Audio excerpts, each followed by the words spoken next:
अम्मा बाद अस्तगफिरुल्लाह ली व लकुम।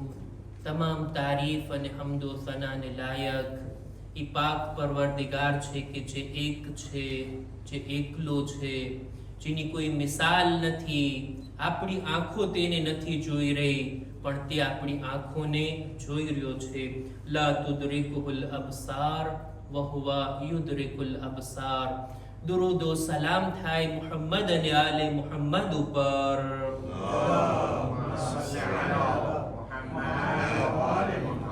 કે જેમની મોહબ્બતને ખુદાએ કુરાન મજીદમાં આપણા ઉપર વાજિબ કીધી, જેમની મોહબ્બત અજરે રિસાલત છે, એમની હિદાયત થકી દુનિયામાં આપણે સીધા રસ્તાને જોઈ ખુદાથી વધારે નજદીક થઈ શકીએ.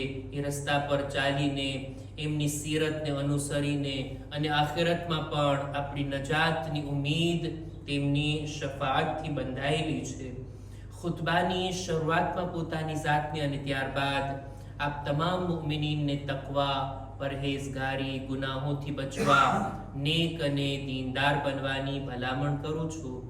નહજુલ બલાગા આપણા ખુતબે જુમાની અંદર એક ખાસ વિષય છે, આપણી ચર્ચા હેઠળ છે, અને એમાં 199માં નંબરનો ખુતબો આપણે શરૂ કર્યા હતા, અને એક એક પેરેગ્રાફ આપણે દર જુમાના રજૂ કરતા, અને આજે આ ખુતબાને હું પૂરો કરવા માંગુ છું. આ ખુતબાનો આજે છેલ્લો પેરેગ્રાફ.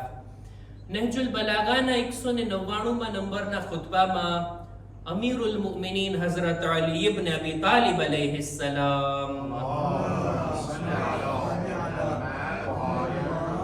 મહત્વના 4 ટોપિક ઉપર ઇમામ વાતને બયાન કર્યા, અને આ ચારેયને અલગ અલગ એંગલથી, અલગ અલગ વાતોથી આપણી સામે બયાન કર્યા, જેથી આપણા વિચારો ખુલે, આ બાબતો તરફ આપણું ધ્યાન અને તવજ્જો વધારે થાય.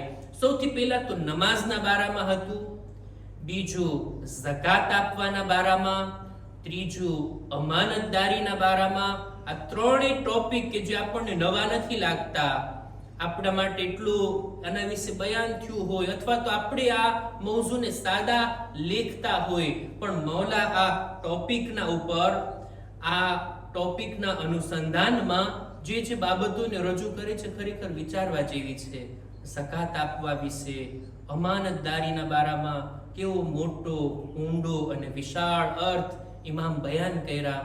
અને આજે જે ટોપિકને બયાન કરવું છે, આ ચોથું ટોપિક 199માં નંબરના ખુતબાનું, તે છે કે જે આ ત્રણેય બાબતો જે મૌલા બયાન કર્યા ને, એના ઉપર અમલ થવાની ગેરંટી છે. નમાઝ, ઝકાત અને અમાનતદારી, એ ત્રણેયના અમલમાં આવવાની ગેરંટી કોઈ હોય તો આ ચોથી બાબત છે.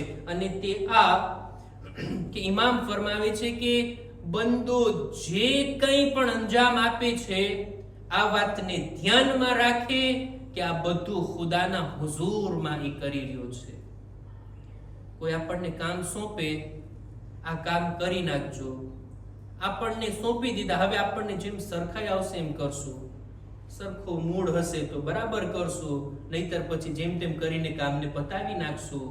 પણ કોઈ આપણને કામ ચીંધે અને આપણી માથા ઉપર બેઠો હોય, હવે આ કામને કરજો, તો પછી કામ કરવાનો તરીકો આપણો અલગ હોય, કેમ કે આપણને જોઈ રહ્યા છે, જેણે આપણને કામ સોંપ્યું છે.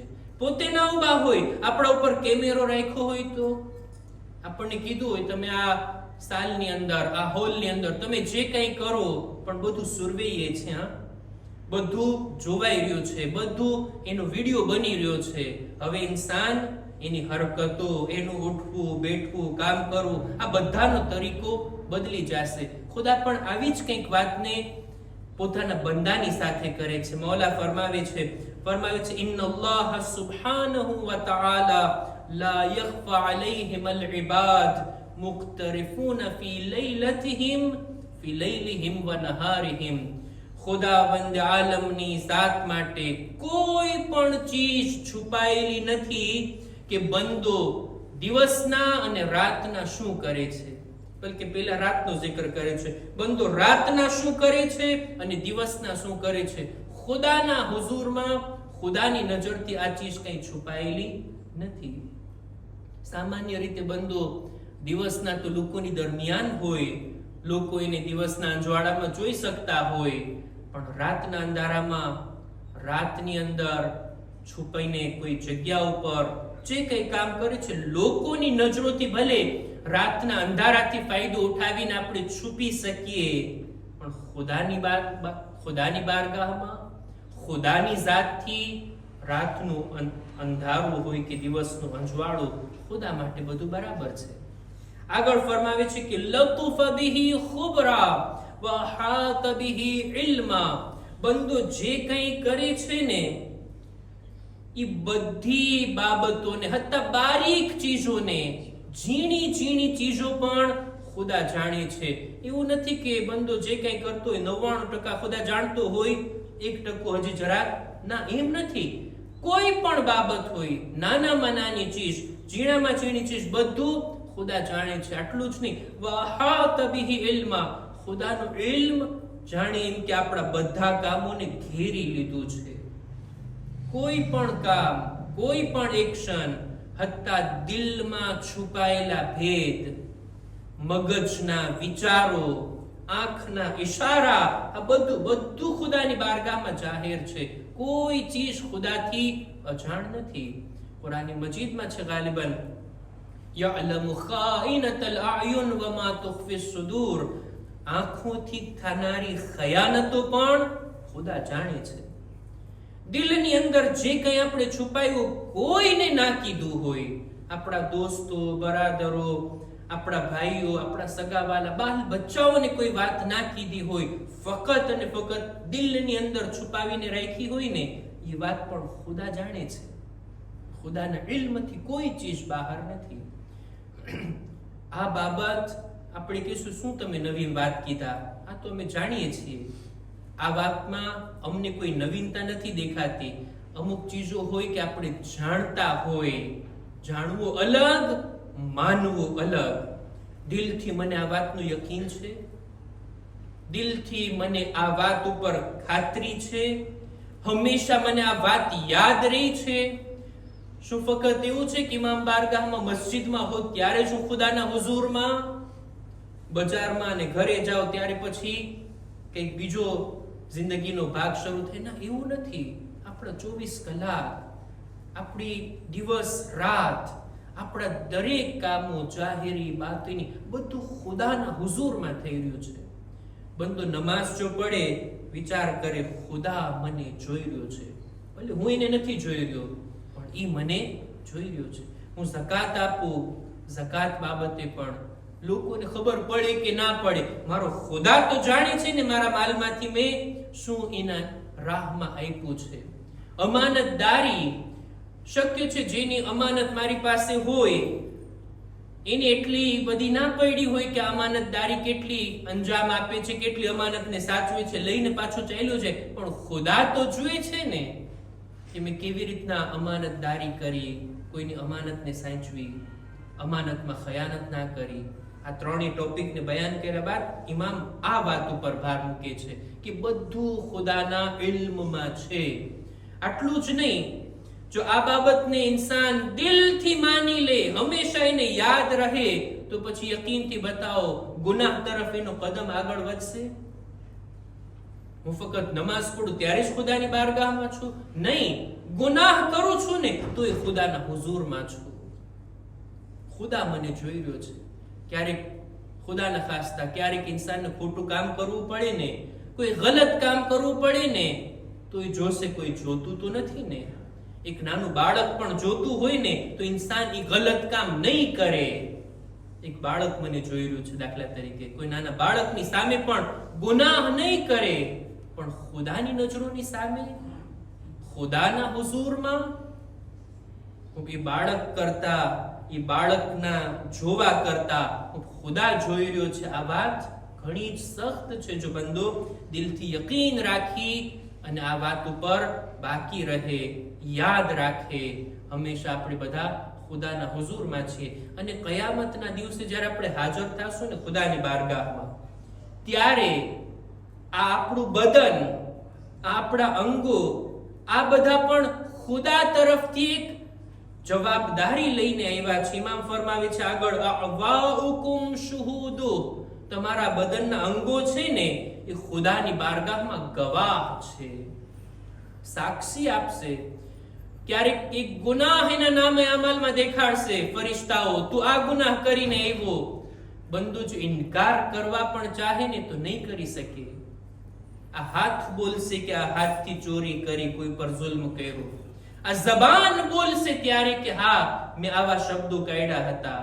આ પગ બોલશે, આ એક એક બદન ખુદાને બોલવાની તાકાત આપશે, પોતે ગવાહી આપશે. ઇન્સાન શું કરી શકશે?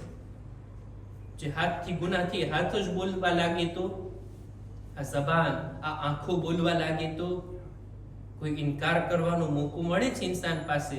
મોકો મળશે ઇન્સાન પાસે. વ જવારિહુકુમ જુનૂદુ, ખુદાનું લશ્કર છે આપણા બદનના તમામ અંગો, જે બદનના ભાગ છે આ બધા ખુદાના સિપાહીઓ છે કે જે આપણા ઉપર ખુદાએ રાખ્યા છે. વ વમાઇરુકુમ ઉયુનુ, તમારા દિલની અંદર રહેલો આ નફ્સ, આ રૂહ, આ ઝમીર એ ખુદાનો જાસૂસ છે. આ જો બરાબર તર્જુમો કરો તો ઇન્સાનના દિલની અંદર ખુદાએ એક કોર્ટ રાખી છે, એક ન્યાય કરવાની જગ્યા રાખી છે, એક ટ્રિબ્યુનલ રાખી છે. ઇન્સાન જો સારું કામ કરીને અંદરથી ખુશી ઉપજે કે હા મેં સારું કામ કર્યું, પણ જો બુરું કામ અને ગુનાહ કરીને તો અંદરથી જરાક પછતાવો થાય, આ ખોટું થઈ ગયું, આ નહોતું કરવું જોઈએ, આમ ન બોલાય, આમ ના કરાય, આ મારાથી ગુનાહ થઈ ગયો, એક પછતાવો થાય. આ છે નફ્સ આપણો, આ છે ઝમીર, આ છે આપણી અંદરનો રહેલો ઇન્સાન. ખુદા તરફથી જાસૂસ છે, ઈ બતાવે છે આપણને શું સારું છે શું ખરાબ. જાણવા છતાં, સમજવા છતાં કે આ બુરું છે, ખરાબ છે, અને ઇન્સાન અંજામ આપે, ખુદ આ ઝમીર બોલી ઉઠશે ત્યારે ખુદાએ મેં તો બધું કીધું હતું ઇન્સાનને. ઇન્સાન ઇનકાર કરી શકશે ખુદાની બારગાહમાં? આટલું જ નહીં, વખલવાતુકુમ ઇયાનો, એ ઇન્સાન તારા માટે આવું છે કે તું ક્યારેક જાહેરમાં હો, ક્યારેક છુપીને કંઈ કરતો હો. તારા માટે કોઈ ચીજો અંગત હોય, પ્રાઇવેટ હોય, અને કોઈ ચીજ જાહેર હોય. ખુદા માટે એવું નથી. ખુદા માટે તો બધું જાહેર છે.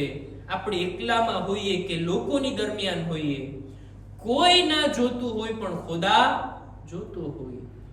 આ બાબત ઉપર મૌલા ભાર મૂકી અને આ ખુતબાને પૂરો કરે છે. 199 નંબરનો ખુતબો, અને અર્થ કર્યું કે આ બાબતે ઇન્સાનને દિલથી યકીન કરવાનું છે કે હું ખુદાના હુઝુરમાં છું, અને યાદ પણ રાખવાનું છે. ઇન્સાન જો ગફલતમાં પડી જાય, શૈતાન પેલા એમ જ કરે ને, ગાફિલ કરી નાખે, ગફલતમાં લઈ જાય, ઇન્સાનને કેટલી ચીજો ભૂલવાડી દે, પછી ગુનાહ કરાવે છે, અને ઇન્સાન ગુનાહ કરી બેઠે છે. ખુદાની બારગાહમાં દુઆ ગુજારીએ, પરવરદિગારા અમીરુલ મુમિનીનની તાલીમાત પર અમલ કરવાની બોલનાર સાંભળનારને નેક તૌફીક અતા ફરમા. નમાઝે જમાઅતના અહેકામ અને મસાઇલને આપણે બયાન કરી રહ્યા હતા, અને એની અંદર કનેક્શન અને ઇત્તિસાલના બારામાં અમુક જરૂરી બાબતોને રજૂ કરી. નમાઝે જમાઅત સહી થવાની શરતોમાંથી હજી એક શરત આ છે કે નમાઝે જમાઅતમાં પેશ નમાઝની મુતાબિયત કરવામાં આવે. મુતાબિયત એટલે એમને ફોલો કરવામાં આવે, એમને સ્વીવર કરવામાં આવે. હજી પેશ નમાઝની શરૂઆત કરી પહેલા કોઈ અલ્લાહુ અકબર કહી દે તો શું એની નમાઝ સહી છે? પેશ નમાઝ રૂકુમાં જઈ પહેલા ભાઈ પોતે પહોંચી જાય રૂકુમાં, સજદામાં જઈને પહેલા સજદામાં ચાલ્યા જાય, આ નમાઝ સહી છે? હજી સજદાથી માથું ઉઠાવે એ પહેલા તો પોતે બેઠા થઈ જાય, પોતે રૂકુમાંથી ઊભા થઈ જાય, ના, આ નમાઝ સહી નથી. નમાઝે જમાઅત એટલે પેશ નમાઝની પાછળ પાછળ અમલને અંજામ આપવા, યા તો સાથે સાથે યા તો જરાક પાછળ, એક બે સેકન્ડ, 2-4 સેકન્ડનો ફરક. એટલાય પાછળ ના રહી જાય કે પેશ નમાઝ સજદામાં ચાલ્યા ગયા અને ભાઈ હજી રૂકુમાં હોય, પેશ નમાઝનો બીજો સજદો થઈ ગયો અને એમનો હજી પેલો સજદો લાંબો ચાલતો, એટલા પણ પાછળ રહી જાય તો પણ નમાઝ જમાત સહી નથી. નમાઝે જમાત એટલે જમાત સાથે, બધાની સાથે, ensemble, સાથે મળીને આપણે આ નમાઝને અદા કરીએ. નમાઝે જમાતમાં પેશ નમાઝની સાથે સાથે અમલને અંજામ આપવા અથવા તો થોડાક પાછળ આ શરત છે, આ જરૂરી છે. હવે નમાઝે જમાતમાં બે બાબતો છે. એક તો છે કે પડવાની ચીજો અને એક છે કરવાની ચીજો. અમુક zikr એવા હોય કે જે આપણે પડવાના હોય. દાખલા તરીકે રૂકુમાં zikr પડવાનો છે, પેશ નમાઝી પડે અને લોકોને પડવાનું હોય. તશહુદ, સલામ, આ બધું પેશ નમાઝ પણ પડે અને નમાઝીઓને પણ પડવાનું હોય. એ જે પડવાની બાબતો છે એમાં કોઈ આગળ નીકળી જાય ને તો વાંધો નથી. પેશ નમાઝનું તશહુદ પૂરું થાય એ પહેલા નમાઝીનું તશહુદ પૂરું થઈ ગયું, એમાં કઈ વાંધો નથી. જરાક આગળ નીકળી જાય તો એમાં વાંધો નથી. પેશ નમાઝ હજી તો સુબહાના રબ્બિયલ અઝીમ વ બિહમ્દિહી zikr એમનું પૂરું થઈ પહેલા નમાઝીનું zikr પૂરું થઈ જાય, એમાં કઈ વાંધો નથી.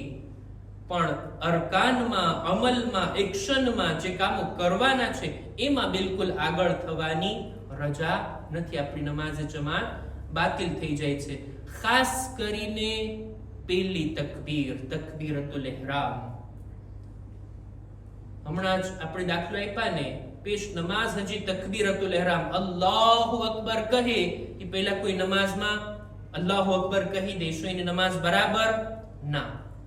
ચાલો પેશ નમાઝની સાથે સાથે અલ્લાહુ અકબર કહે તો પણ બરાબર નથી. પહેલા પેશ નમાઝ અલ્લાહુ અકબર કહે, ત્યારબાદ બીજા કહે. હજી પેશ નમાઝનું અલ્લાહુ અકબર પૂરું નથી થયું, અલ્લાહ હજી બોલ્યો છે, અકબર હજી બાકી છે, ત્યાં બીજો કોઈ ચાલુ કરી નાખે અલ્લાહુ અકબર, ઈ સહી છે ના? એમ પણ બરાબર નથી.